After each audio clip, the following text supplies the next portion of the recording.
আজকে আমি একটা জাম্বো সাইজের এগ রোল বানাবো। তার জন্য প্রথমে তাওয়াটা গরম করে তেল দিয়ে নিয়েছি। এই যে পরোটাটা আমি বেলে নিয়েছি অনেকটা বড় পরিমাণে, তো আমি এটা অফ ক্যামেরায় দিয়ে নিয়েছি।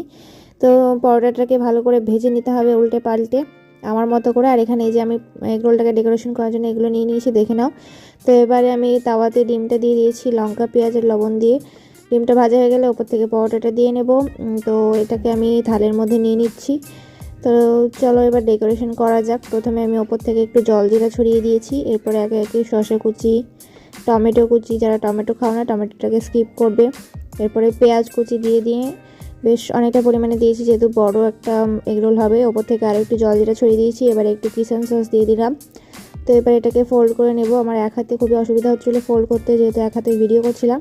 তো তোমরা যদি সার্ভ করো তাহলে পেপার ফোল্ড করবে, যেহেতু আমি এটা নিজে খাবো তাই আর পেপার ফোল্ড করলাম না। তো এটা খেতে কিন্তু দারুণ হয়েছিল। ভালো লাগলে বাড়িতে ট্রাই করো, আর হ্যাঁ সাবস্ক্রাইব করে নিও। টাটা।